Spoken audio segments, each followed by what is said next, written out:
পাকা আমের কুলফি বানানো যে এত সহজ তা আপনারা তার মতো আপনি কুলফি বাড়িয়ে বানিয়ে যাবেন।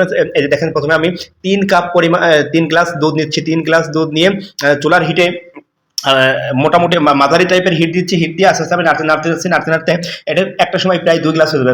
জালের কারণে প্রায় 2 গ্লাস হয়ে যাবে। এরপর এই জাল থেকে দুধ অনেক ঘন হয়ে যাবে। ঘন হওয়ার পরে এরপর আমি 1 কাপ 3 থেকে 4 কাপ 4 চামচের মতো চিনি দিয়ে দেবো। চিনি অ্যাড করে দিয়ে আরও নাড়তে থাকবো। নাড়তে জাল একটু বাড়িয়ে নেবো। জাল যখন বাড়িয়ে নিব তখন এটি অনেক ঘন হবে এবং লালচে কালারের হতে থাকবে। লালচে কালার হয়ে গেলে আমরা এখন নামিয়ে নেবো। নামিয়ে জাল কমিয়ে জাল বন্ধ করতে হবে। বন্ধ করে দিয়ে আমি 3টি আম নিচ্ছি। যেহেতু 3 কাপ পরিমাণ বা 3 গ্লাসের দুধ নিয়েছিলাম, এই জন্য আমি 3টি আম নিলাম। পরিমাণ মতো আপনাদের পরিমাণ মতো আপনারা আম নেবেন। একবার গাছে পাকা আম নিতে হবে। এবার আমটা বের করে আমের যে পাল্পগুলো, এই পাল্পটা আমরা এখন মিক্সিং জারে ব্লেন্ড করার জন্য প্রস্তুত হচ্ছে। ব্লেন্ডারে সব নেমে নিলাম। নেমে নেওয়ার পরে এরপর দিয়েছে কাঠবাদাম, এলাচের বিচি এবং এলাচের যে বডিটা, এটা আমরা চা খাওয়ার জন্য কাজে লাগাবো। বাইরে রেখে দিব, শুধু বিচিটা দিব। দিয়ে এটাকে আমি ব্লেন্ডার করে নেওয়ার পরে এই যে এমন দেখাবে। এর মধ্যে আমি 1 চামচের মতো দুধ দিলাম।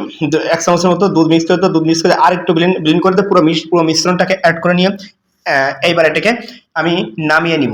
এই যে অনেক ঘন হয়েছে এবং এটা এই দুধের মধ্যে দিয়ে একেবারে দুধের মধ্যে দিয়ে মিশ্রণটা কিছুক্ষণ হালকা হিটে দিয়ে নাড়াচাড়া করবো। হালকা হিটে দিয়ে কোনো পাত্র, আমি মাটির পাত্র নিয়েছি। আপনার মাটির পাত্র, প্লাস্টিকের পাত্র বা যে কোনো জার বা মটকা ব্যবহার করতে পারেন, কোনো সমস্যা নাই। আমি মাটির এই যে ছোট একটা আমের পাল দিয়ে দিচ্ছি। আপনারা চালিয়ে দিতে পারেন কয়েকটা আমের পাল।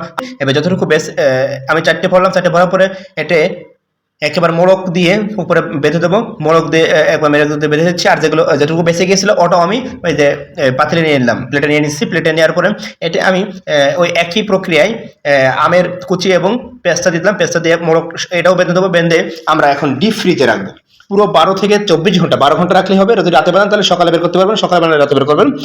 12 ঘন্টা ডিপ ফ্রিজে রাখার পর দেখেন একেবারে মালাই হয়ে গিয়েছে।